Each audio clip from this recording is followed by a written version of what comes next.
Professor Jayashankar agriculture varsity ప్రశ్నపత్రాల leakage case కీలక మలుపు తిరిగింది. వరంగల్ వ్యవసాయ కాలేజీలో అడ్డదారి తొక్కిన ఇద్దరు అధికారులపై సస్పెన్షన్ వేటు వేశారు. Junior assistant Karthik, technical assistant question paper incharge Ramesh ను విధుల నుంచి తప్పించారు. దీంతో పాటు 5 ఇన్ సర్వీస్ విద్యార్థుల ప్రవేశాలను రద్దు చేశారు.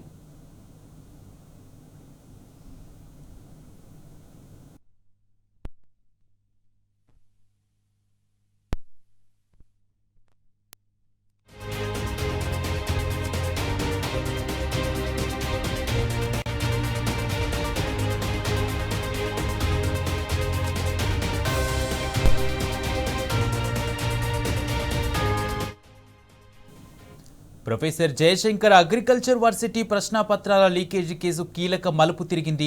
వ్యవసాయ కాలేజీలో అడ్డదారి తొక్కిన ఇద్దరు అధికారులపై సస్పెన్షన్ వేటు వేశారు. ఇదే అంశానికి సంబంధించి పూర్తి అప్డేట్స్ మా ప్రతినిధి రవికాంత్ అందజేస్తారు. రవికాంత్. కుమార్, ఏదైతే జయశంకర్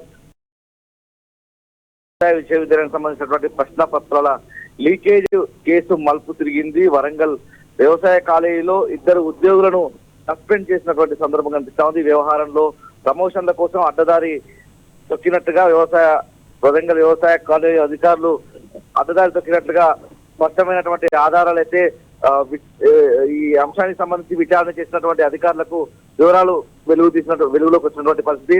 వరంగల్ వ్యవసాయ కాలేజీకి సంబంధించినటువంటి అధికారుల పాత్ర ఉన్నట్లు తేలడంతో జూనియర్ అసిస్టెంట్ గా ఉన్నటువంటి కార్తీక్, అదేవిధంగా టెక్నికల్ అసిస్టెంట్ ప్రశ్నపత్రాల ఇన్ఛార్జ్ గా ఉన్నటువంటి రమేష్ ను సస్పెండ్ చేశారు. మరో 5 సంబంధించి ఇన్ సర్వీస్ విద్యార్థులకు సంబంధించినటువంటి ప్రవేశాలు కూడా రద్దు చేసినటువంటి సందర్భం మనకు కనిపిస్తా ఉంది. పూర్తిగా ప్రొఫెసర్ జయశంకర్ వ్యవసాయ యూనివర్సిటీకి సంబంధించినటువంటి బిఎస్సి 3వ సంవత్సరం మొదటి సెమిస్టర్ పరీక్షల్లో ప్రశ్నపత్రాలు లీక్ అయినట్టుగా మొదటగా జగిత్యాల నుంచి బయటకు వచ్చినటువంటి సందర్భంలో వరంగల్లోనూ 6 మీదనైతే చర్యలు తీసుకున్నారు. ఎగ్జామ్స్ రాసిన 5 పైన ఏదైతే వాళ్ళ ప్రవేశాలను రద్దు చేశారు. మరో ఇద్దరిని ఉద్యోగులను అయితే సస్పెండ్ చేసినటువంటి పరిస్థితి.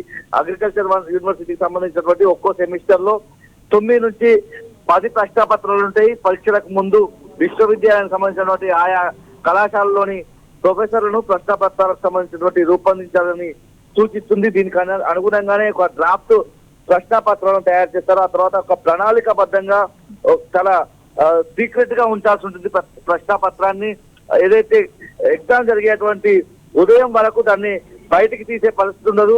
ఆ ఉదయం ఎగ్జామ్ జరిగేటువంటి రోజు 7:30 దాన్ని పాస్వర్డ్ ను కూడా బయటికి చెప్పినటువంటి సందర్భంలో కళాశాల ప్రిన్సిపల్ పరీక్షల విభాగాధిపతి క్లర్క్ సమయంలో ఆ పాస్వర్డ్ ను ఉపయోగించి ఆ పేపర్ ను డౌన్లోడ్ చేసి ప్రశ్నపత్రాలను సీల్డ్ కవర్ లో పెట్టి ఇన్విజిలేటర్లకు అందించాల్సి ఉంటుంది. కాకపోతే ఈ విషయంలో అవకతవకలు జరిగాయి. పూర్తిగా ఎగ్జామ్ పేపర్లకు సంబంధించి లీకేజీ జరిగినటువంటి సందర్భం అయితే కనిపిస్తా ఉంది. ఈ అంశానికి సంబంధించి వరంగల్లో కూడా 2 ఉద్యోగులను పరీక్షలు రాసినటువంటి